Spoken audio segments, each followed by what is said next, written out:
Hello, ladies and gentlemen. Welcome back to the podcast. I'm here with Tyrone, Melnick, and Hollister. Thank you for joining us. It's been a crazy week as far as Olympics, fighting, NBA free agency. You see behind Hollister, and COV. You know what I'm saying? Stuff. But anyway, we're gonna get into it real quick. As you guys know, I'm a Brooklyn Net fan. Hollister, Brooklyn Net fan. Melnick is a Brooklyn Net Knick fan. Town is Nah, a he ain't. Don't. Chicago Bulls fan. And NBA free agency has been popping so far. As you can see, the Lakers are trying to get everybody on their team. They're trying to make like the all-star team, all-star game team that they had back in 2019 or something like that to try to compete. Nah, that's a 2016.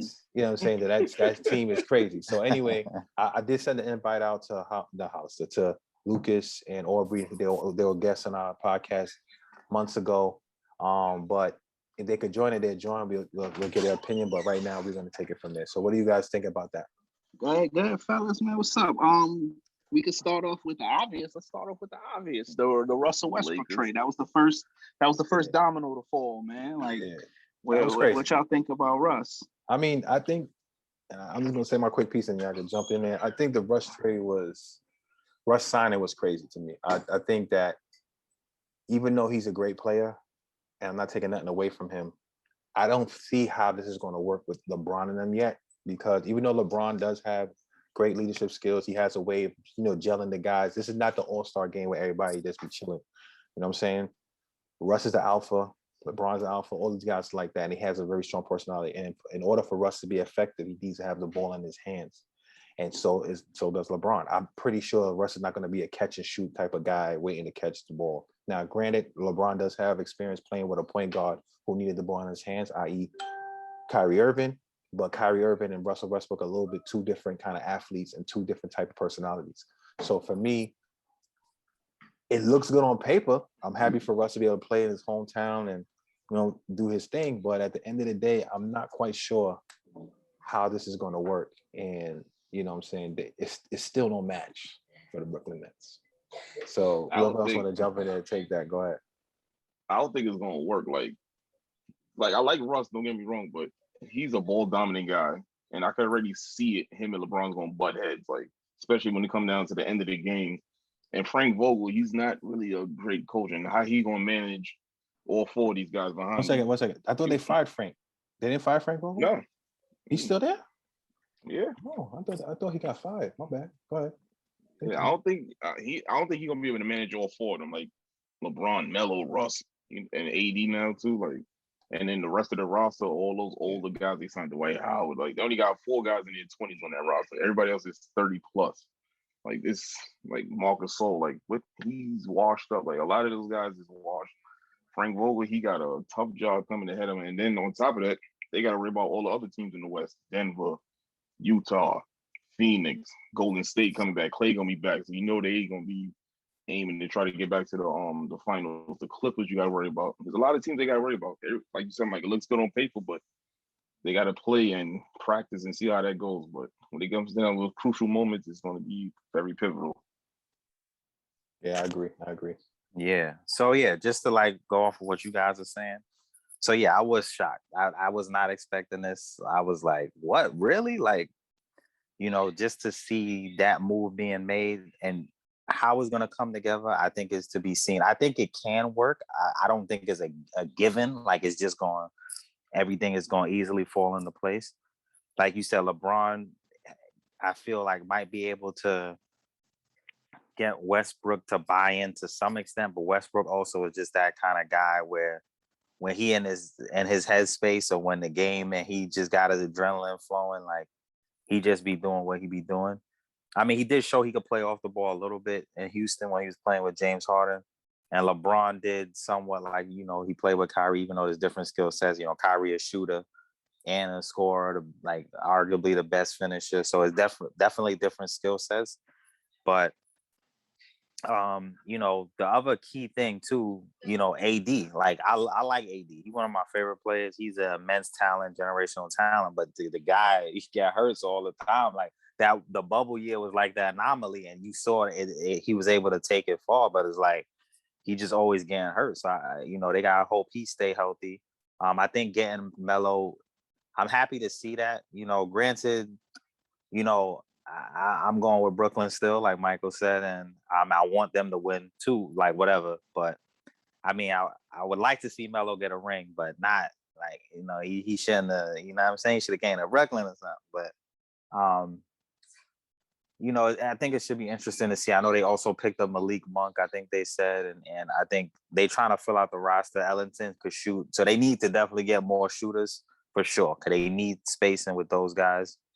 So I mean, we'll see how it plays out, but they definitely went for it. They definitely made a splash. They see what Brooklyn was like last year, when people was talking about the Avengers and Thanos. It was like, yo, let's try our version. LeBron hit up Rich Paul, hit up all the other people he know, all his connects, and was like, yo, what we gonna do about this? Yeah, Palinka, all of them. Like, what we gonna do about this? So, and they really went out there and was like, yo, we got something for you. So we'll see how it goes. Like I said, I mean, if Brooklyn is healthy, I'm still rolling with them, obviously, but I mean, they definitely made a splash in free agency. Yeah, it caught me off guard too. I didn't expect them to even have the cap space to even pull it off. I thought it was going to probably have something to do with Schroeder, but when I saw it was just Kuzma and Montrez and Caldwell Pope, I was like, oh, okay. So they put 3 for 1. So I guess they made the money match on that, because I think they re-signed Kuzma last summer. So I don't know exactly how it's going to work, because Russell Westbrook is a ball dominant player. LeBron James is a ball dominant player. Like, I've never seen LeBron James play off the ball and play well. Like, they tried that. Even when he had Kyrie there, he played with the ball in his hands and everything. So I don't know. And the team is a little older, so it's kind of weird how they just picked up Russ like that, knowing he has a massive contract. They already have 2 max players on their team. I didn't know they could put 3 on their team like that and still be able to get a lot of these players. They must really want to win a championship with LeBron James, take all these veteran minimums and try to win a ring, because the amount of players they sign after this is beyond. And I get it. Like, a lot of people, they play for the money and they want to get their bag or whatever. And then there's some that'll take that pay cut to win a championship, which is pretty cool. And it seemed like everybody they signed was on the damn minimum. So I don't know how they pulled it off, but the Westbrook thing, I have to see it to judge them. I can't put them right now. I do not see them on paper. If you look on paper, it looks like the top team in the West. But as of right now, the way they're constructed and the age of these players and the injury-prone career of Anthony Davis, I'm not giving them the Western Conference just that simple, just because they made a bunch of moves.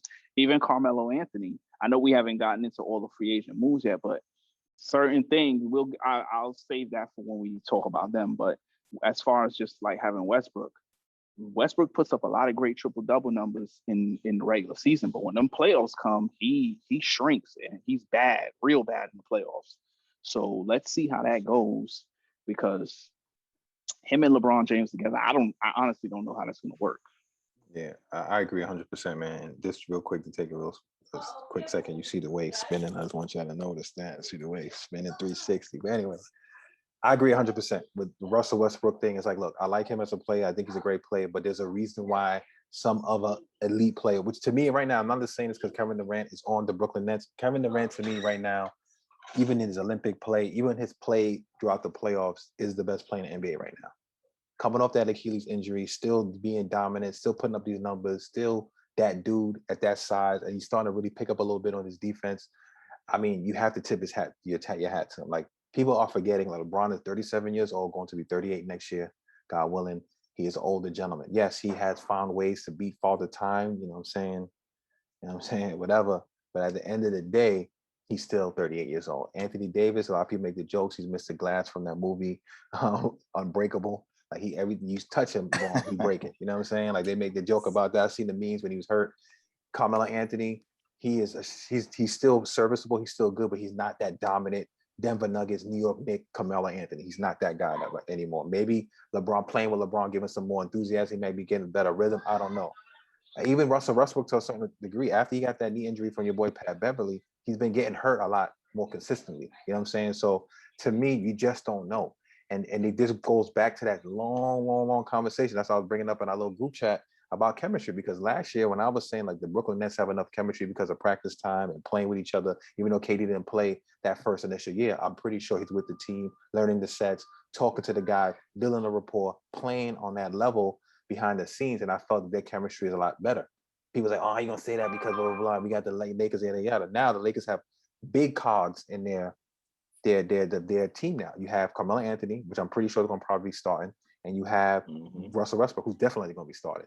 And then you have the young guys, you know, you got the THT, you have, you know what I mean, Malik Monk, you have Wayne Ellington, you have, Dwight Howard been there, but, you know, now it's new guys there. So you got Dwight Howard back now. Then you have all these other guys, you know, on the team, and they sign a minimums because they bring chase. And let's be honest, and they feel like, oh, the best player, you know, if LeBron, he ain't going that. He definitely gonna make it. You know, he can make a call to Adam Silver. He definitely gonna be in the playoffs next year. And like, to me, I feel that it looks great. Like I remember when I watched the Nets when they had KG on them, it looked great on paper. But like Town said, age is a big thing. You got these young cats coming in here. Kyrie already done snatched almost that picture. Kyrie snatched all them cats' ankles already. You know what I'm saying? KD too. You know what I'm saying? You know what I'm saying? So they already got their ankles already weathered. You know what I'm saying? Carmelo Anthony not a great defender. The best defenders in that picture is AD, Russ sometimes, and LeBron. I can't even say LeBron's that great a defender because LeBron ain't even defending nobody no more. LeBron, so like, he used to, but recently, recently he just been falling it in. So my thing is that once they get that first taste of adversity, and Russell Westbrook getting mad, and he coming in there mad early, and he looking at these cats not playing no D or saying certain things, and they start going back and forth. Because, you know, an all-star game is you having fun. Nobody playing defense. You just throwing up numbers. You just like a pickup game. But when you have a team and y'all together, it's going to be crazy. And speak of the devil. Let me stop. Aubrey Brown. We were talking about the Lakers. Here he comes. We're waiting for him to connect his audio. And we just talking about your team, Aubrey. We're just talking about your team, man. So hopefully you can chime in. He's talking about the Lakers and how the chemistry is going to be whack, and they probably going to lose, bro. Can you hear us? What's going on, fellas? How you doing? What's up? Yeah, we got good. We got Aubrey Brown in the house. What's The going avid on? Laker fan right here. We was talking about your Lakers, man. What do you think about these moves your boys made since you just got here? I think, can you guys hear me good? Yes, we can hear you. Yeah. I mean, I think, to be honest with you, I think we have everything that a championship contender could have. I think we got star power. I think we still have two of the top, I'm not going to say 5 players in the NBA. I'm going to say 2 of the top 10 players in the NBA with the King and AD. I think we got Russ is going to come in. He's coming home to LA. If you think he had energy before, watch me, he's coming in now. I think we have role players that could shoot. We have some defensive players. I also think we also have guys that this is probably the best team that LeBron doesn't have to create shots for a lot of people. Like we have guys like Kendrick Young who can create his own shot. We have Russ. We got AD. Who am I missing off the top of my head? There's another player, but Hello. Melo. Yeah, thanks, Mike. Melo. So we have players that LeBron can actually chill. Now, if I'm the coach or if I'm Vogel, LeBron ain't playing 82 games. LeBron may not even play 70. I'll play LeBron probably on 65 games. That's my opinion. I mean, look, I was just talking about it. You just happened to come on when I was mentioning it. We were talking about the chemistry thing last year when we had a conversation. You and I was going back and forth with the chemistry between the Brooklyn Nets and the LA Lakers.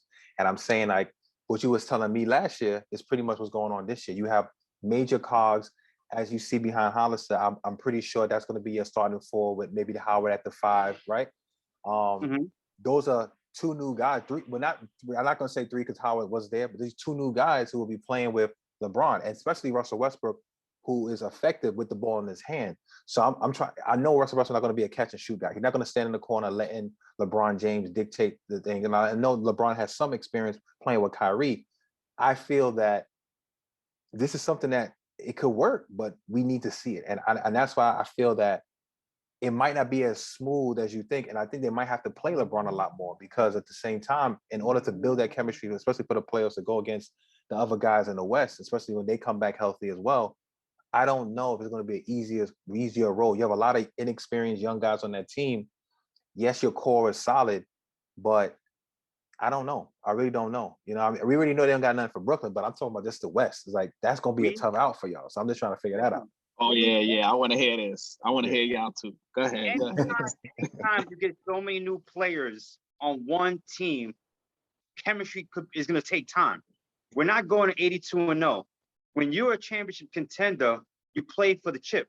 You're not playing for the regular season. So at the end of the day is LeBron may have to stay on the court, but you got to remember the LeBron and AD are two best players. So they know how to play off each other. That's key. Second, Howard's coming back. He knows what he has to do. And you're speaking about young players. We're the oldest team in the NBA. So we're not young. You get what I'm saying? Tell them, Hollister, we're not young. You got, and not for nothing, Howard may not even start. They're talking about AD may play the 5. Yeah, but so, and that already, I think that'll be a problem because even though for mismatches purposes, AD is going to play, but at the same time, I think that when he start going against like the Embiids and stuff like that, it's going to take a toll on him. You know what I'm saying? Yeah, he could cook Embiid maybe on the offensive end, and Embiid could give it to him too. But as far as that banging, he already fragile. No disrespect to him, it's going to be tough. So for me, I'm not trying to say you are the oldest team right now, possibly. What I'm saying is that you do some of the other guys that you're relying on are young guys that I feel that haven't been in that moment or haven't played with such caliber of guys and such presence, like, you know, like you call him your king and those kind of like dominating type of forces where it's like, yo, if I pass you the ball, Wayne Ellington, not Wayne, if I pass you the ball, Kendrick Nunn, I expect you to take this jump shot and hit that 3. You know, now he's going to have to take a step back in this game because, yeah, obviously you want to win this chip. But at the same time, it's like, all right, bet, you know, this is going to be something where I have to try to figure this thing out. No, so pretty much like I said earlier, I think we have everything that we need for a championship team. Now, it's going to take time to see guys to gel, obviously. I think the smart move for the Lakers is to move AD to the 5. I think that's his best position because he's so versatile. He's going to give every other team problems. He's just being stubborn. He wants to play the 4. He wants to shoot threes. He thinks he's like Dirk Nowitzki. But once he plays down low, like when we have to win that championship, like he did in the bubble, he's a different animal. And then you get guys like D. Howard to come off the bench, play his 10 to 12 minutes. I don't know what Marc Gasol fits in this piece. I think he's just a guy to say that, you know, he's a guy that he's kind of like, you know, maybe one of the guys get hurt. I don't know where he fits in his team, but we'll see. I mean, I agree with you to one point. I do agree that AD does have the advantage of playing the 5 because he's a lot faster than some of the other bigs. He's versatile. He can score. But the problem with him playing at the 5, and we all know this, well, not all of us, but playing at that size, you're going to be banging down low with a lot of big bodies. That's the reason why they got Gasol, was the reason why they got Drummond, even though they didn't utilize him properly, was because they needed somebody else to take that physical brunt of guard of the other team's big. And now AD, being that he gets hurt a lot, you know what I'm saying? It's not, to me, a good look for y'all to have him play the 5. I think playing against some of the other 4s is better because, yeah, he could defend them well. He could still move, you know what I mean, well enough to guard the 4s. But he don't have to worry about the extreme physicality of guarding like a big. You know what I'm saying? That's just my personal opinion. I could be totally wrong on that. I don't know what the Lakers are planning on doing. I still think that the Lakers don't want no smoke with the Nets. But I'm like what I'm seeing with the NBA. Like, honestly, especially, and we're going to switch into the Bulls now, is that seeing these teams pick up with these players is exciting me. Like, it's giving that kind of thrill. Like, you just don't know who will win it. Like, this past season was great for me. Like, I was like, yo, even though my team lost and I was tight, it was good to see a fresh face, like see the Bucks and the Suns and those guys make it to the finals because you didn't know who's going to win. It wasn't like the predictable, like Golden State going to win or the Cavs going to win because LeBron is there. We have different players in the game, so I'm excited about that. So speaking of the Bulls, we have Tyrone. As you can see, he knows that he's a Bulls fan through and through. You know what I'm saying? I'm probably going to have a Bulls freaking icon for him because he don't have his picture. So Tyrone, how do you feel about the moves that your team made? Well, start off with Lonzo Ball. I like the signing. I don't know if he's worth 80 million, but you know, every team is not like, every time you have cap space, you're not gonna pick up a superstar with your money. So you got to give the money to somebody. It's sort of like what I brought up last year with Gordon Hayward and how people were hating on Gordon Hayward going to Charlotte for all the money he got. But you got to think about it, like who else is Charlotte going to get? So they might as well give him the money. So I guess that's what happened with Ball. But I like his playmaking ability. He's a good defensive player. He's starting to shoot better. So hopefully that transitions to Chicago. So I hope Lonzo just he's young, so he should keep getting better. So hopefully he can become what his father's been trying to, portray him as all these years now. So hopefully, he's playing on a team he wants to play for, because he got traded to New Orleans. It's not like he volunteered to go to New Orleans. So, he's going to a team he wants to play for, and let's see how it goes. And then also today we picked up a guy I really wanted to get when I found out was DeMar DeRozan. I think he'll fit in nice as a third option behind Zach and Vukovic. That's good. He's a mid-range player, so him as being he wasn't gonna win much as the top scorer on other teams like Toronto and San Antonio. So hopefully now if he plays a lesser role, and be a decent, third option, he should be able to help us too. I think Zach LaVine now.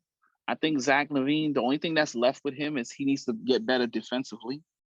I don't think he's a good defensive player yet. And I think once he learns that he has to play better defense, I think we can make the next step to being one of the top teams in the East. But until he learns that, I don't think we're ready yet. Also, we picked up Alex Caruso, which is he played for the Lakers. If he could still give that same hustle and those smart role plays that he played, did for the Lakers, I think that's a good pickup. We still have Kobe White. I'm thinking we lost Tice. I wanted to re-sign Tice, but we wouldn't have had enough money to get Daniel Tice back. I really wanted Derrick Rose also, but we wasn't giving Derrick Rose $15 million a year like the Knicks was. So it would have been nice to have a nice little homecoming for D Rose, but that didn't happen. But as far as the off season with the moves Chicago made, I liked a lot of them. I'm not gonna sit there and talk like we're the top team in the East or anything, but we should make the playoffs with this roster. There's no excuses, hopefully. And Billy Donovan, to me, you on the hot seat now, because now you got some talent around you. And I'm not one to be very patient with coaches like that. So the pressure's on Billy Donovan now to succeed, because they got rid of Wendell Carter and all that in the trade with Vukovic. They got, I'm surprised that the sign and trade with DeRozan didn't involve Lauri Markkanen, but I'm hearing now that they're trying to do something with Minnesota. So I would like to see what happens there, because I don't think they're keeping Markkanen. So hopefully, they get something good back with Minnesota if that happens. And then, Patrick Williams, the first round pick last year, he's only going to get better. So I like how everything looks. But again, like we were saying about the Lakers, it looks good on paper. So we just got to see how everything turns out when the season starts. But I like everything so far. We're finally getting some people to come to Chicago, and it feels good, man. Yeah. So I'm gonna let Aubrey go, and then we could just have an open forum where we just talk about it. So go ahead, Aubrey, and then we could just jump in whoever, and we could just kind of go into that whole topic. Man, I love the Bulls moves.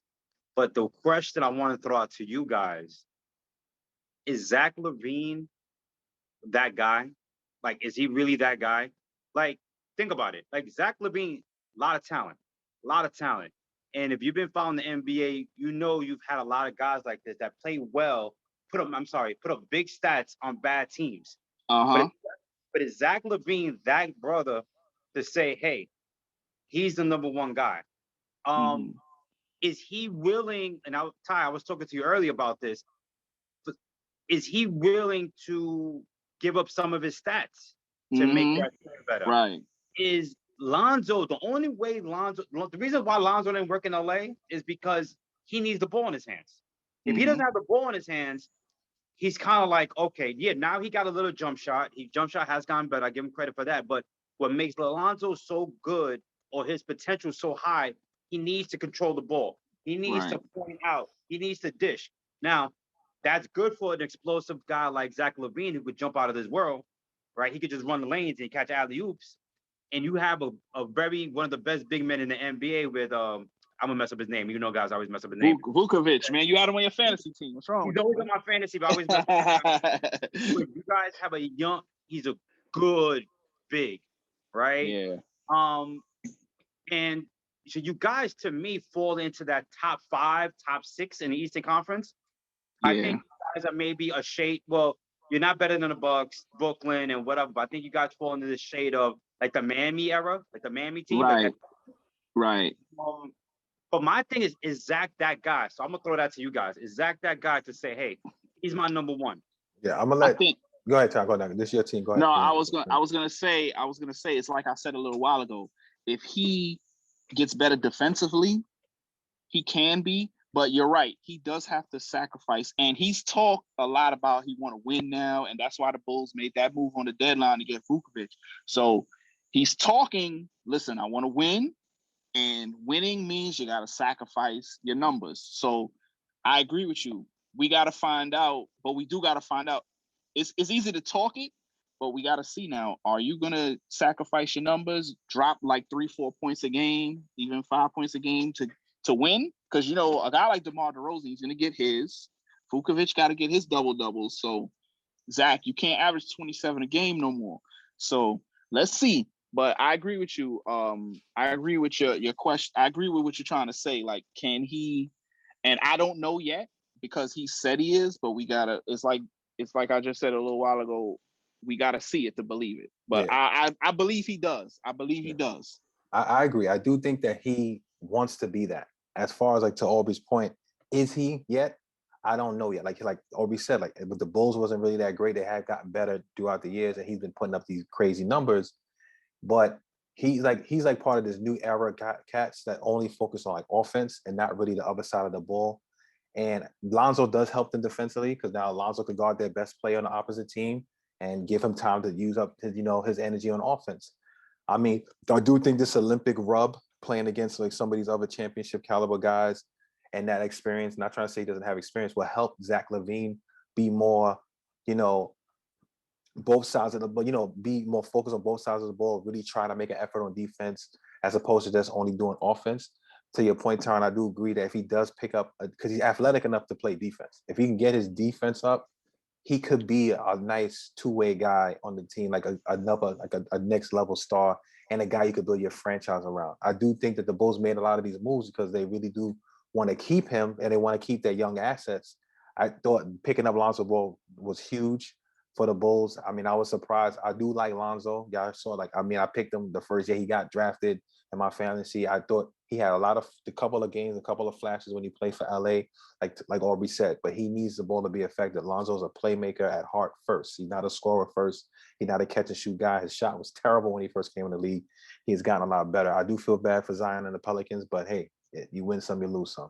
But I do think that he's going to show out this year. He might even become an all-star this year playing for the Bulls, because I think now that he's playing for a team that he want to play, he got his bag, he got his shot, he got a little bit of swag, he's going to play a lot better. DeMar DeRozan, we already know what he got. You know what I'm saying? The man is a mid-range assassin. He has the heart to play. He also wanted to play there. So I do feel that it's going to be a good thing. Figuring out the numbers, we'll see. But the Bulls got some stuff, man. I mean, if they could put it together, I do agree they could be a top 4 team in the East. They still ain't got nothing from Brooklyn, but they're going to be there. So now, like I said, y'all can give y'all 2 cents in that. Y'all can go. I think this will be the year to really prove like if Zach could be that guy, because he has a lot of help now. He got Vukovic, he got Lonzo, he got DeRozan now. Plus, he's playing the Olympics around KD, Dame, all those other All-Stars. So that he probably could get a little pointers for them, like, oh, guys, hey, I got this situation now. Like, how do I go about this? When the regular season start. So this will be the year, to show that if he could take that leap. I think he could, because Lonzo's a pass first guy. I guess DeRozan probably gonna be like, all right, Zach, this your team. Do your thing. If you slacking a little bit, I'll pick up the slack, whatever the case may be. But I think this year Zach should be able to do it. And Billy Donovan, he's a good coach. But like Tom said, you don't got that much time to prove it. Now you could pretty much say they got a big 4 with those 3 and Vukovic. Is like now is the time to prove it. I think he might be able to take that leap though. Hopefully he could, but We're gonna find out soon. You know, they would definitely. I think they would definitely be like a fifth or sixth seed in the play to make the playoffs. But we're gonna find out soon enough.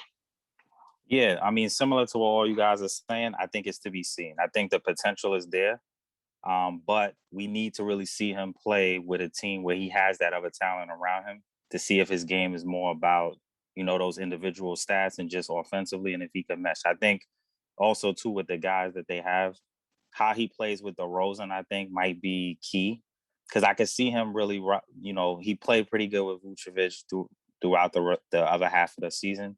And Lonzo, like you guys said, he's a, you know, pass first guy about facilitating the offense. So I think how he meshes with DeRozan this year might be key in showing, you know, what he's really about. And definitely, obviously, on that other end of the floor defensively, because how athletic he is, and you know, he could be a better defender. So if he could lock in there, he could really, really take that leap. I agree totally. And so I'm not going to go through every free agent. We're going to talk about some teams that made some power moves. I really think a team that really got some good upgrades is Miami Heat. They got Jimmy Butler locked in. They got, you know, their core. They got Bam. They just got Kyle Lowry. They got PJ Tucker coming off a championship run. They got a decent squad. They're a very well coached team. They play some solid defense. So I think Miami stepped their game up. I also feel that the 76ers did some little moves here and there. And there's still more to be done, but the big, you know, guys are kind of off the board. You know what I mean? So I want to ask you guys a question. I have a two-part question. The first part is, who do you feel is going to be left out now that we have the Lakers doing their thing in the West, now being solid? Obviously, they made the playoffs this year, but who you feel is not going to make the playoffs and out that playoffs who were in the playoffs last year in both conferences, now that you see that these teams made their moves, or do you think it's going to be more of the same? So, Aubrey, since you're a guest, I will start with you, and then we can run the gamut. And then the second question I have, hopefully we still have time, and then we can end it with that, is that people like Zion, we all know getting to the NBA is a big accomplishment, right? How do you guys feel about organizations pretty much wasting these guys' prime with their bad managing and their bad, you know, organizational skills? So that's the second part. After we do this, we're gonna jump into that. So go ahead, Aubrey. That's a tough question. I mean, off the top of my head, I look in the Western Conference. I look at Portland. I think Portland. It's funny. Dame is, you know, pretty much saying, this team does not have enough talent to make the playoffs, and this free agency happens. He loses Melo. You know, Melo, you know, not for nothing, he was a good role player for that team. You know, he had a lot of big shots for him. And they signed Norman Powell, which to me is another CJ McCollum. So I don't see Dame finishing a season with Portland. So I could see him getting traded to like the Knicks or whoever. So that's one thing. So I don't think Portland's gonna make the playoffs. In the Eastern Conference, I think the Bulls is gonna take a playoff spot because that's right. Remember this question, Mike. There's a play-in tournament now, so you have the 7 to 10. So which I love, by the way. Go ahead. It's cool. So it's tough who's not going to make the playoffs, because if you're in a 7 to 10 era, teams, it's going to be a little tough. But I do see the Bulls taking away a spot. I think Atlanta's going to be good again, through their experience of last year. Indiana could bounce back. I honestly see the Knicks dropping out, man. To be honest with you, man, I think the Knicks didn't really improve. I think the Knicks, they had a great year last year of hustle and hard work and blah, blah, blah. But, you know, the NBA is a lot about talent. And what did the Knicks do during this offseason to upgrade their talent? They signed Derrick Rose to a big contract. They lost Reggie Bullock. They signed Noel, right? I mean, I don't see how the Knicks got better throughout this whole thing. They actually lost a jump shooter who hit big shots for them. Mitch Robinson, you're talking about being injury prone. He's always injury prone. So, and Julius Randle, you know, he got exposed a little bit in these playoffs. It's going to take a lot of mental. Can he come back and come back as a better player? So it's going to come down, is Julius Randle come back as better, right? And RJ Barrett. Is RJ Barrett going to take that next step and say, you know what, I'm a borderline all-star player?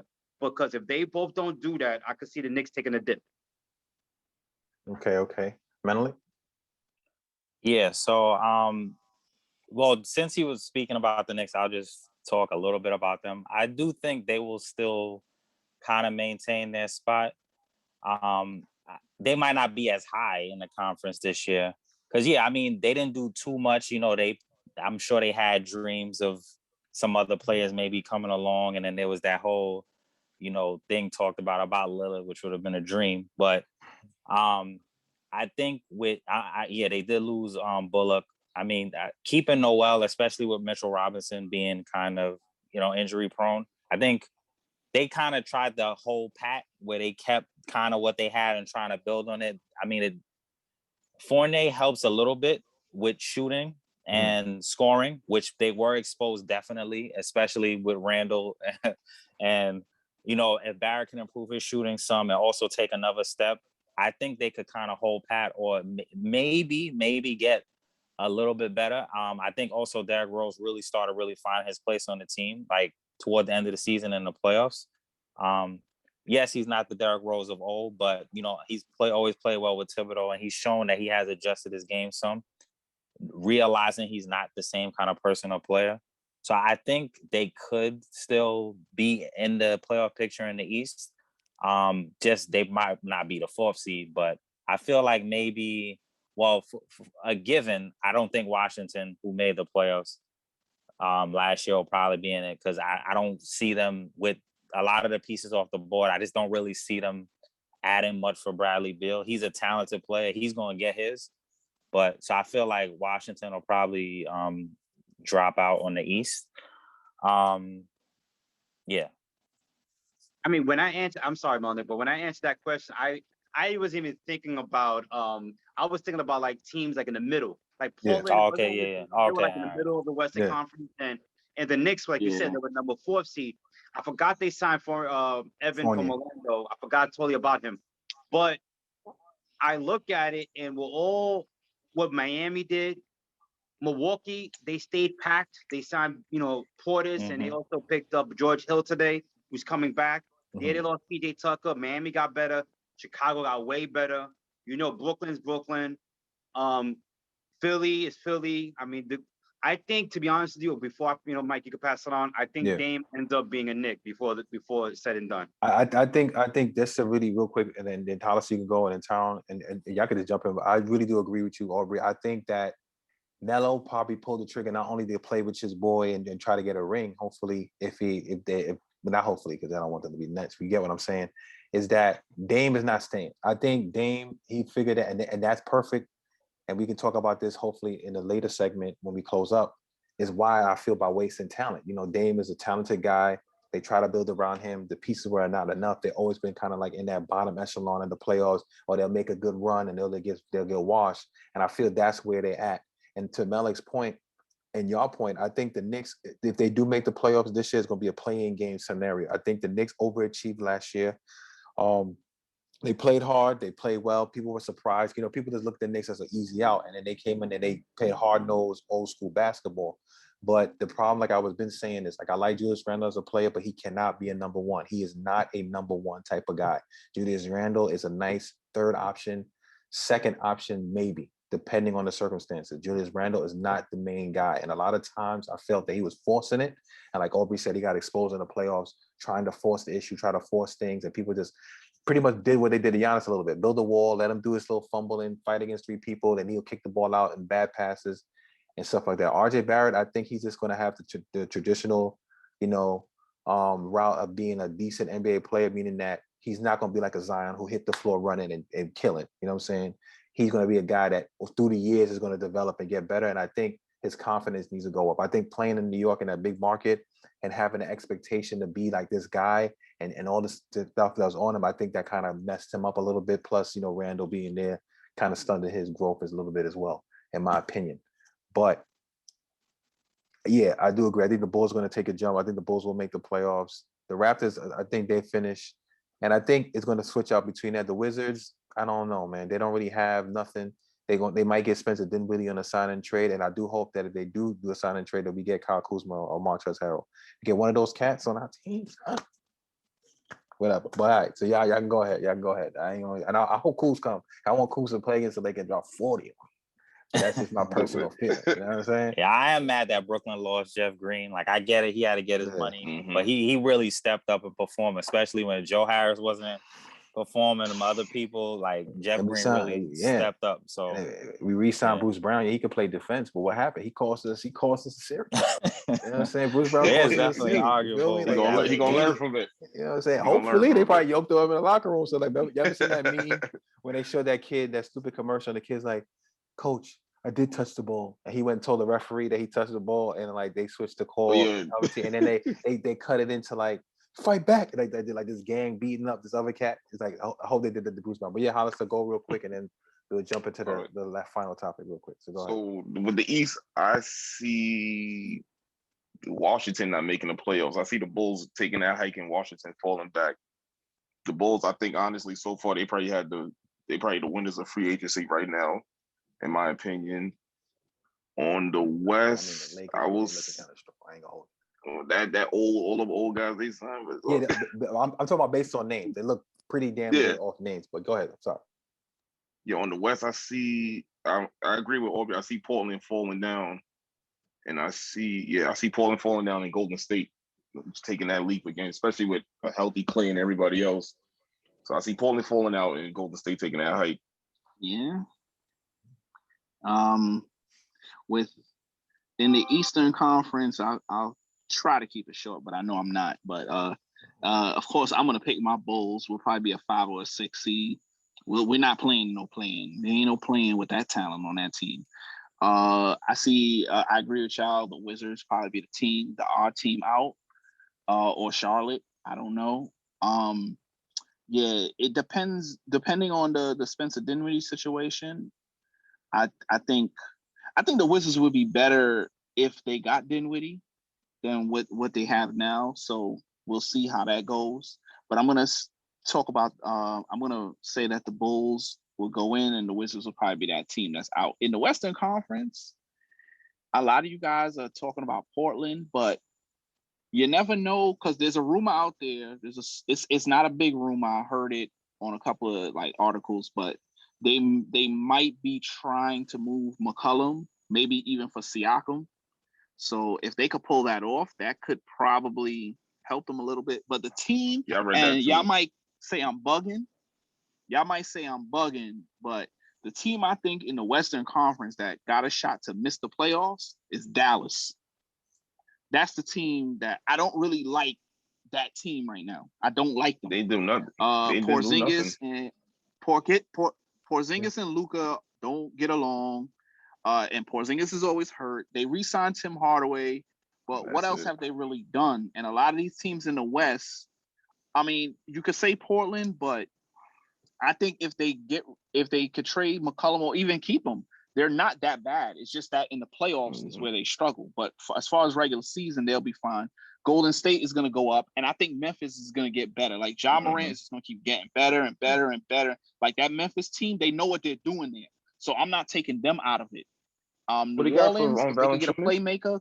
Yeah, no, they traded. They got New Orleans. They got Steven Adams and Bledsoe. Yeah. But Bledsoe's gonna. Well, Bledsoe ain't staying there. But Steven Adams is there. They got, Jaren Jackson Jr. They got Brandon Clark, Ja Morant. They got Brooks. Like, I like that team. Yeah, they're not going anywhere. And Ja Morant, he looks like that guy that he's gonna will his team to the playoffs no matter what.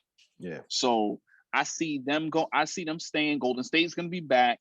But I think Dallas is that team that's going to be the odd team out, man. They ran Rick Carlisle out of there. I know Jason Kidd is a good coach, but they ran Carlisle out of there. Luka seems like he's a diva. All they did was just re-sign Tim Hardaway. I don't think they made any other more. They traded Josh Richardson. I can't remember for who. They're trying to get Kawhi, bro. They stole Reggie Bullock from the Knicks. But that's not that's like such a big deal. That's not gonna help. That's not gonna help. I think Josh. he went to Boston. I think. Yeah. But I have no idea who they did. Oh, the kid Brown, Moses Brown. I think that's who went to Dallas. I'm not too sure. I could be wrong on that. But right. Yeah, I think Dallas is that team that's going to be the one that's out, man.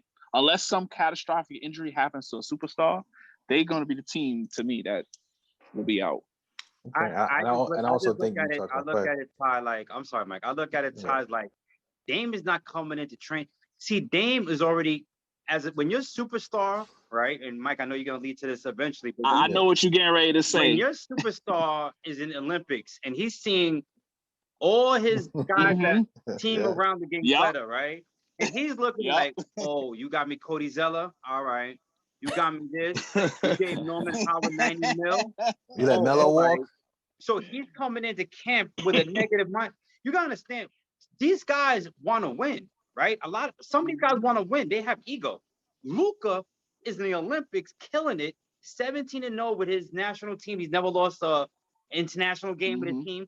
If that team wins a gold medal, bro, or they even give USA a good game in the finals, Luka's coming with so much.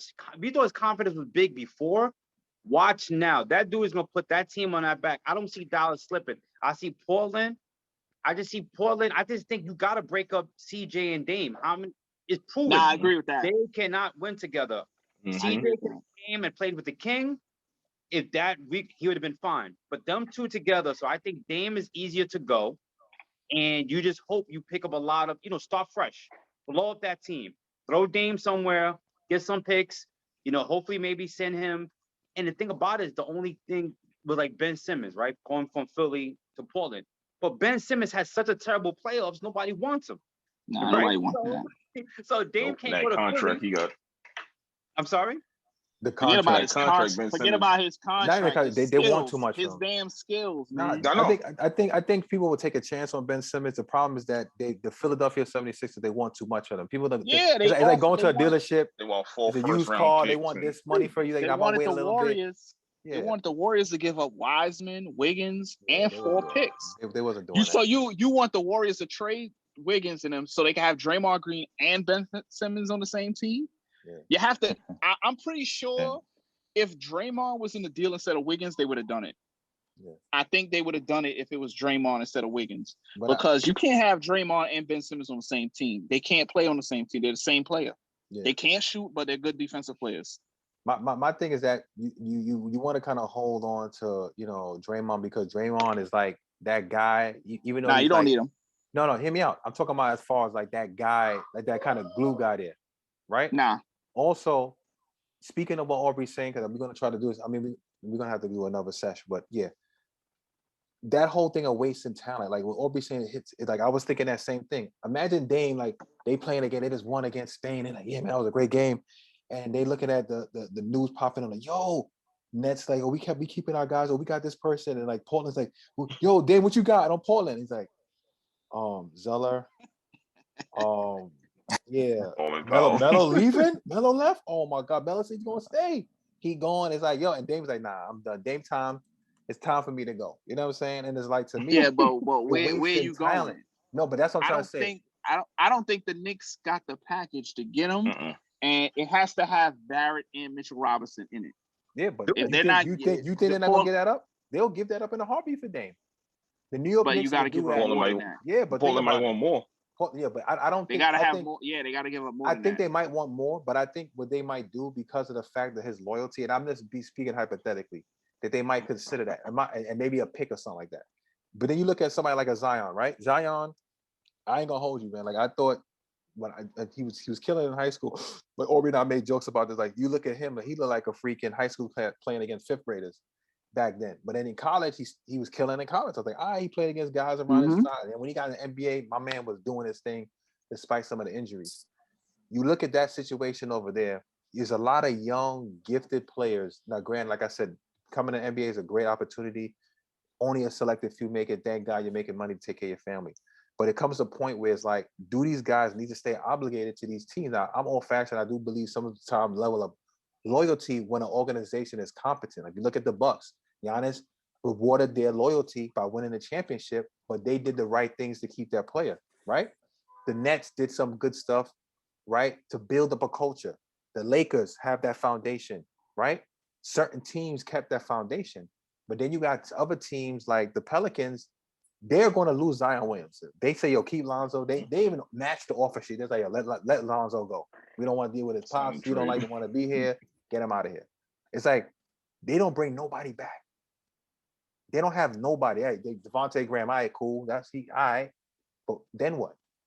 So real quick, mean, yeah, real quick, what are you guys' opinion on that? Do you guys think it's fair to these players that these organizations are wasting their talent? I look at it. I see where you're going, Mike, with this, man. But I think Zion is not the right player to bring up. Because Zion, what is going into his third year? Thank you. You beat me to it, Aubrey. Zion, I don't think it's a good player to bring up. Zion got to pay his dues a little bit more. Zion also has to look in the mirror because Zion, they coming out of shape. Zion, a lot of Zion's injuries is because of him not being in physical shape. I mean, in college, he got away with it. In high school, he was playing against second graders. But when he got to the NBA, he really did. I was scared when he went to New Orleans. I'm like, oh, he's going to the food capital of America. He's going to New Orleans. Getting them beignets. Some gumbo. Getting them beignets. So I don't think you talking about guys who paid their dues. They ain't paid his dues. Dame took that Portland team to the Western Conference Finals. Like, he deserves to win a champ. I put Dame, like a Bradley Beal, those kind of guys that have been in the league for 7 to 8 years and they've been doing it. Not like really Zion, because management, remember, you can't force a player to come to you. Yeah. They gotta want to go there. They want to go. Like Indiana. How many guys want to go to Indiana? You know, Milwaukee, they built that foundation. They got blessed to have a guy like a Greek Freak. But Greek Freak really wasn't like, and they got, remember, Greek Freak got drafted, if I'm not mistaken, you got Middleton, right? Yeah. So you got Greek Freak and Middleton. They just grew into the Milwaukee, and they just got better throughout the years, and they got Drew Holiday. Remember, Middleton came off the G League and came back and played. I know, but what I'm saying is, though, they were all in the Milwaukee organization. Yeah. The only guy they got from outside was Drew Holiday. So it's not like they were out, free agents were knocking on the door to go to Milwaukee. Yeah. So management only could do so much. They could offer somebody $200 million, but if they don't want to go there, they don't want to go there. Exactly. No, I get that, but it depends on. And I'm not trying to say Zion because like the end of I'm using him as an example. He's a young guy. Now, to his fairness, when he first came into the league, he was in shape. He just got hurt. Then he came back, played for a little bit. Then after that, no, hear me out. He was in shape the first year when he came. He got hurt in preseason. Then when he came back, tried to play himself back into shape, shut down. The other year back, when the bubble, he was fat. But nobody was thinking about nothing in the bubble. This year, he was actually in decent shape. The problem with Zion is his one leg is longer than the other. Like, that's literally like a physical condition that he has, right?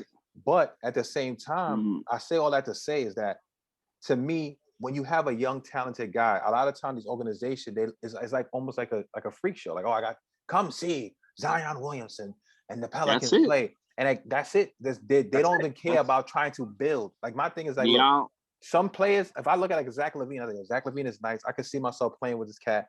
He might not be like on a top tier level, but I want to play with this guy. I won't mind coming to play with this guy. When I'm saying that organizations could still do things in the draft probably. You think anybody beating down the door to go play for the Spurs? Only because of Popovich and maybe some of the sub, but they're not beating down the door to play for the Spurs. You know what I'm saying? So nobody really beating down the door to play for that team. So at the end of the day, it's like, a well-oiled machine and a well-ran organization is what brings players to play there. Like, for instance, like you said, there's a lot of teams that if it's left up to people wanting to go there, they ain't gonna have nobody because there's nobody really want to play for Oklahoma City like that. Nobody really want to go play for, the Pelicans. Nobody really want to go play for some of these low-market teams or Indiana because they are not teams that excite people or big markets. But, people still getting their bag, people want to get their money. But my thing is that if you have a team that has a decent culture, it works. Like, if you look at the Knicks ran terribly for years. They just recently started to get it together. And despite the fact that I'm being New York and the Mecca and all that other stuff like that, people still didn't want to go play there because of the organization. So that's what I'm trying to say about wasting talent and wasting opportunities, because a lot of times people take this for granted. Like, oh, I got Zion, you know what I'm saying? He's our star guy. It don't matter what we do. You know what I'm saying? And that's where I have an issue with. So that's what I was trying to say along those lines. You know what I'm saying? But how about paying your dues? No, I agree. I agree with you on that. Who was Michael? Like, your GOAT is Michael, right? Yes, absolutely. Who was Michael's first 4 or 5 years? Who was his help? He didn't go crying. Craig Hodges. Like, oh, I need help. And he paid his dues. Like, some people are blessed to be in an organization that is already built for you, like the San Antonio organizations. And some of them you just gotta fight through. And once you fight through, all of a sudden, now that team may want to be there. Like, you could have the greatest organization, but some brothers may not want to live in certain places. Like, people got to bring their families. You know, it's like you know who's disrespected, and I'm going off basketball is Aaron Rodgers. That's a brother that's disrespected. He brought him Super Bowl. He's won the MVP. He's the sole reason why Green Bay is even talked about now. Yeah. And now let's go into the basketball side of it. A guy like Zion and like a Ja, you know what I mean? Ja, you haven't said a word. Like Ja just be balling, and then he's the only he's not a superstar yet, but he's really like the only star. He got a bunch of hungry lions around him that all got drafted, and they balling. And look what they're doing. They made it to the playoffs. What, the last 2 years or whatever? Yeah. So I don't know if it's wasted talent. I just think these guys got to be a little bit more hungrier. Make it work. No, I don't think they locked in. I think that's the problem. Yeah, but I agree with you. They're not locked in. Yeah, you got jumped off. Yeah, but I jumped back in. What happened now? What y'all was talking about? We talking about the same thing, but some of them are not locked in, and I'm not trying to say that Zion should get a pass because he's still young in the game. What I'm saying is that the trajectory, the same thing what they did with Anthony Davis, the trajectory is like, all right, we'll get this guy, right? We have a star guy to put butts in the seats, right? And if we make stupid mistakes, we don't have to hire the right coaches, we don't have the right squad around him. We just gonna utilize his talent. And that's it, just to make money and hopefully that he get us over the top. Like it's like he a Jordan-esque type of character. To me, I think that's wrong. That's what I'm saying. It's like wasting talent. I don't know. I don't know what everybody said in the past minute and a half. I had got a phone call, so I jumped off. But I look at Zion, like a lot of these number one overall picks. People make a number one overall pick and they looking for that franchise superstar. Zion Williamson to me is not that franchise building champion. Like he's that guy that's gonna bring you to the championship. He's more like an attraction to me. It's sort of like Blake Griffin.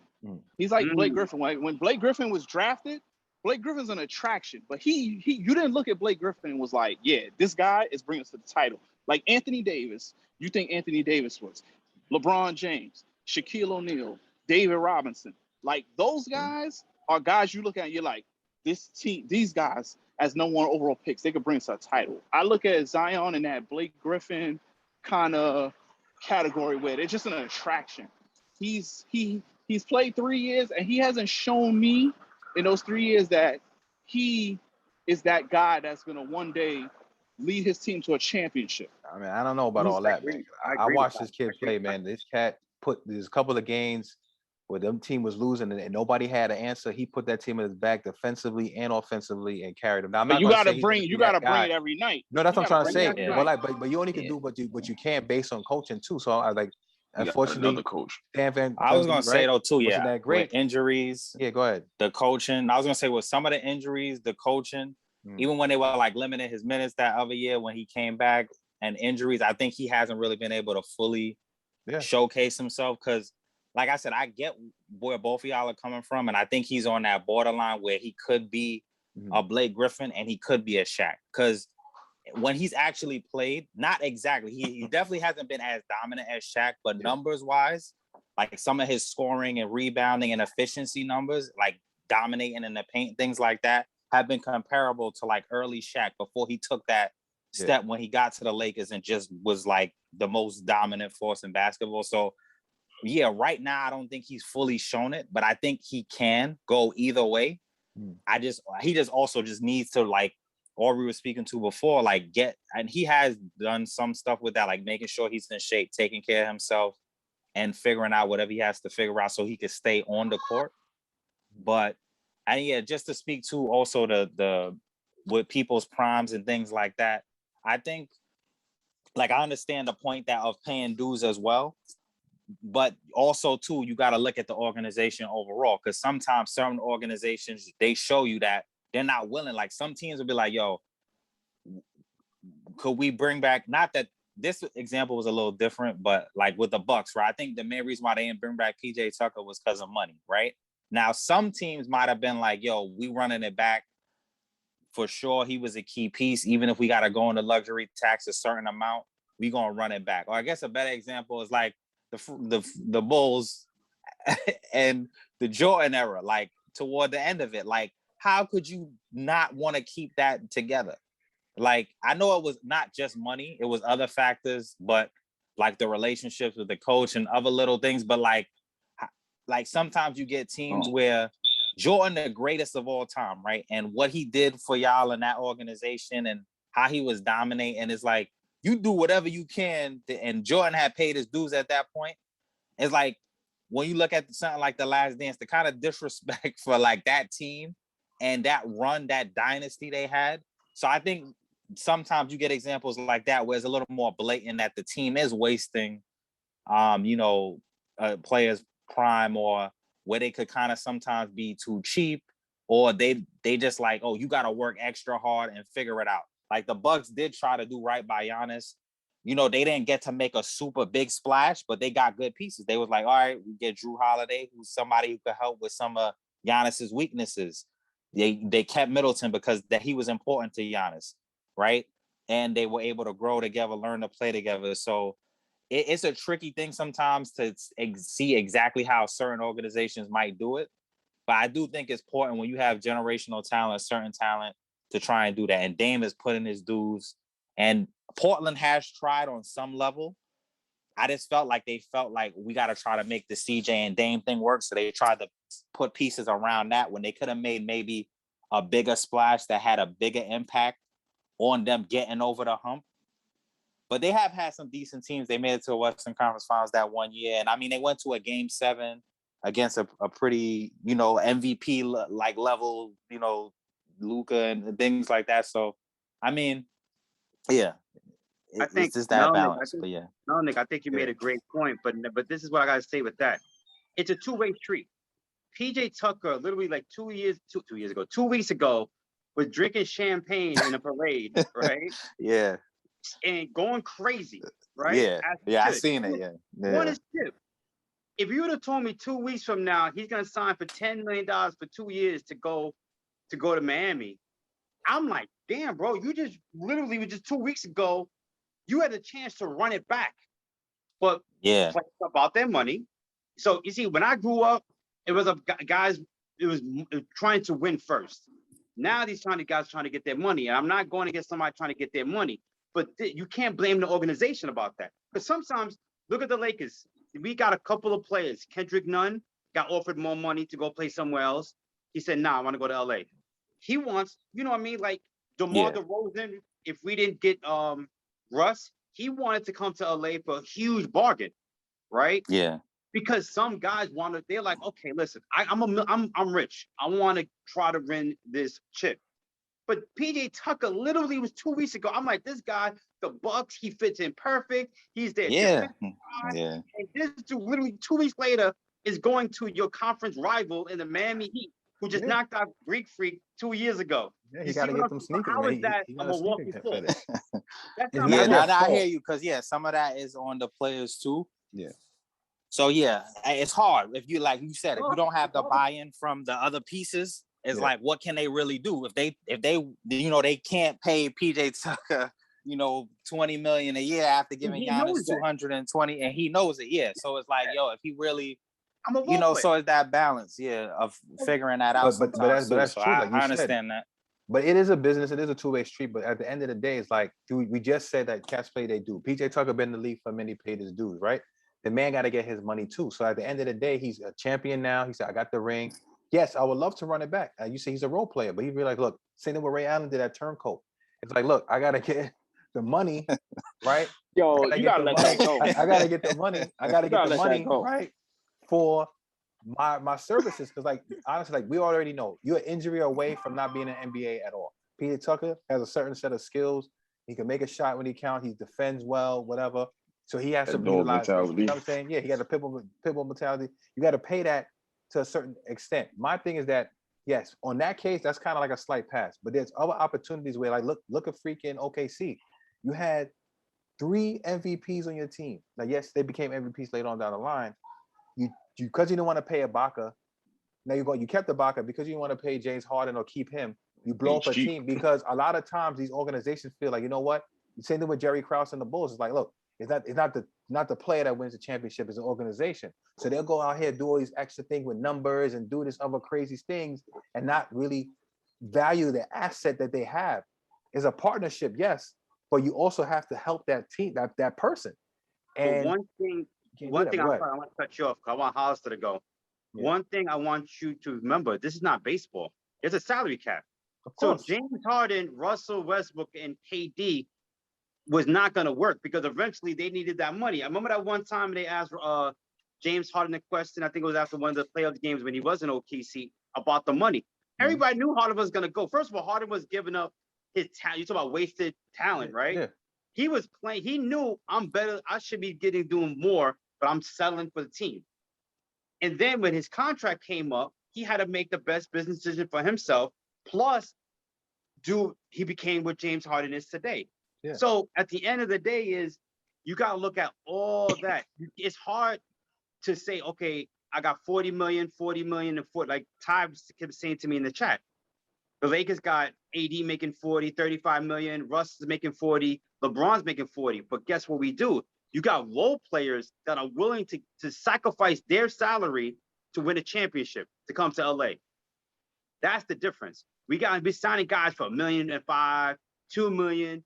Venom. Look at Dwight Howard. He's a Hall of Famer. And look what he's signing for.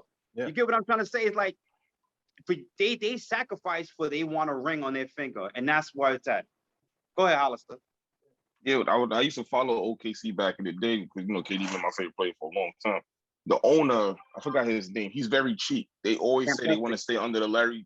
They always want to stay under the luxury tax. So when they came down to Harden and Ibaka, I think Harden said the difference. I think was like less than $5 million difference between him and Ibaka.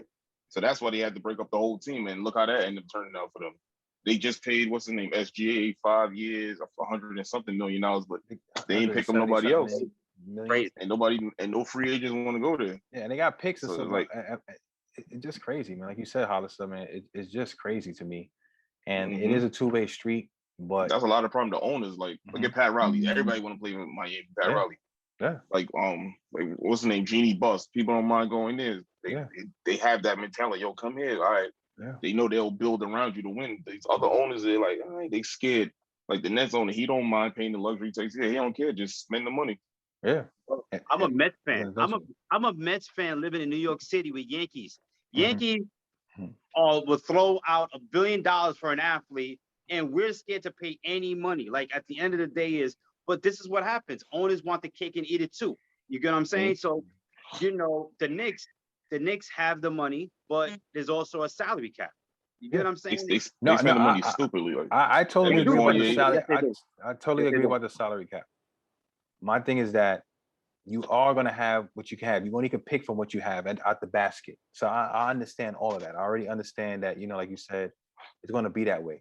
My only caveat to that is that when you're a rookie, that's why you have to have the 7 years as a rookie, because you got to lock in a player to keep them there. You know what I'm saying? So to me, it's like at this point, it's like a lot of organizations know if I have a generational talent, I could just kind of milk it and kind of like put like little pieces here and there, but not really make an effort. And I feel that some of the lower market teams are poorly ran, and some of them don't know how to make the effort to at least try to keep a team. Like look at Golden State. Golden State built from the draft. You know what I'm saying? They had a good coach in Mark Jackson that set the foundation, and Steve Kerr took it to the next level, right? But they built from the draft. My thing is that they put the pieces together. They took the step. You know what? We want to build this way. OKC got 1 million picks, but yet and still they make bad decisions on the picks. You know what I'm saying? So you're not really building your brand. So they pay Shea because they need to keep somebody of a star caliber on the team to get money. Now he's gonna take that bag because look, that's an opportunity. I would too, yeah. I would too. But at the same time, I feel that they are wasting some of these guys' talent because it's like eventually he's gonna want to win. Now a lot of these cats taking his minimum. I'm surprised a lot of the young guys took the minimum to go play for the Lakers. But at the end of the day, they're looking at it like, look, man, if I got a chance to win a championship, I get my chip and I'll go somewhere else. That's their mentality. So I don't blame them for that, which is why the Lakers getting these bargains and these deals. That's what I'm trying to say. Is like I grew up with guys wanting to win championships. So when Caruso said, "Listen, Bulls offer me $36 million. Go ahead. You won a championship. Kuzma, you won a championship. Do what you gotta do." But everybody's a lot of times they do it backwards. They want their bread, and that money takes over them trying to win. Yeah, they get lazy. They get paid too early. Some of these players. There you go. Yeah. It's a spoiled child. How much these guys gonna run to work? That's why I was about to go back. What Melnick was saying. We were talking about Zion. Do you see the same eyes of Ja Morant compared to Zion? John Morant looked like he would die on the court every time he plays. I work out. I follow his workout program. It is ridiculous. He's old school. He works out with his father in like in the sand and stuff. This dude looked like he would literally die on the court. That's who I want as my leader of my organization. Zion is like, I'm naturally bigger than everybody. God bless me. I could jump 40 inches. He just using his God-given talent. Ja has God-given talent, but also Ja is showing you, I'm giving you all I got. And I think that's the difference. I think with Zion Prom, like Michael said a couple episodes ago, the trainer, he's the Saints trainer. It's like basketball and football. The regimen is two different things. And when he started working back with his pops, Hollister, like you said, it's like when he started working by his pops, he started to put, look, man, I know how y'all say about Zion. I've been watching a lot of Pelican games just to catch him because I do like him as a player. I see Ja has like that motor and that hunger, like almost like a Russell Westbrook. And I see it in him. Like he's gonna go in there, he's gonna try to dunk on you. Fearless. Even his failed dunks be looking crazy. You know what I'm saying? But when I was saying, I know Melly touched on this too. When I watched some of these games this season, especially because Zion want to win too. When Zion was on the court, and that man literally said, you know what? I'm putting my head down. I'm gonna carry this team. When they were down like 10, and he'll erase a deficit and get the momentum going and staying in the game. I do see that in him as well as wanting to win and that kind of style of play. The problem with Zion is keeping him on the court, that big frame, being more conditioned. So I do agree with you, Aubrey. I think he needs to change up his workout regimen to be a little bit more conditioned. But I do see him making that step because, like I said, before he got into the league in his preseason, he was killing. Then he got hurt. Then he came back, tried to get himself back into shape. Wasn't working, shut down in the season. Bubble came out. He came in the bubble fat, terrible play in the bubble. This season, he actually came back in decent shape, was playing well, but with the Van Gundy coach and different things going on and a little bit injuries here and there, it's kind of like not a consistent thing. I feel that this season should be even more of a breakout season for him. Fingers crossed, we'll see. But that being said, I really do appreciate you, Aubrey, for jumping on the call. You know what I'm saying? I really do appreciate that. Sir. Thank you guys for having me, man. You guys are fun to talk to, man. With the Lakers and stuff like that. I know you hype about the Lakers. Congratulations to your team for making their little moves. We'll see how that plays out. I'm excited, to be honest with you, even though I'm not a Laker fan, and I know I want the Nets to win, and I do predict the Nets should win next year, God willing. Everybody stay healthy. I'm really excited about this season. I said this in our chat. It's like, to see the moves that the Bulls made, to see the moves that the Lakers made, these other teams making these moves, it's starting to feel like almost like the 90s again, where teams starting to be like a good portion of the NBA rosters are starting to feel solid, starting to balance out, where it's no longer predictable. Like, all right, this team that's got too much firepower, they're going to win this division, this, that. You just don't know because like Hollister and Ty said earlier, you got to play the game. I mean, it looks good on paper. We all know when a playoff comes, rotations should go down to like 8 guys. It just comes down, and I wouldn't want to play a team like a Golden State with Steph and Clay in a 7-game series. Those two brothers right there could go for 40 each. But you know what I mean? Like, that's, to me, this NBA season. I mean, teams got better. I mean, teams got worse, but teams did get better, and I think it's gonna be up for grabs. And I'm looking forward to speaking to you guys in the future once this season gets going. Because I know every game the Lakers lose is going to be highlighted. If we lose a 3-game losing streak, it's going to be highlighted. But that's the difference between when LeBron the Lakers. But that's the difference between the Lakers and other teams is that we got a leader in LeBron that say, listen, relax. We're playing for the big. We're not playing to go 72-10. Or 73-9. We're playing for the championship.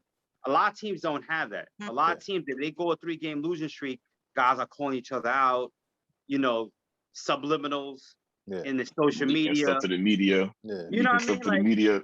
It's going to happen.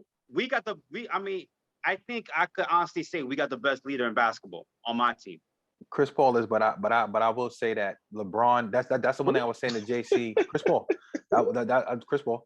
I was saying that to JC today. I was like, look, but the one thing about LeBron I give him is like he has that mentality and that personality to kind of get people to buy in. So I do give you that.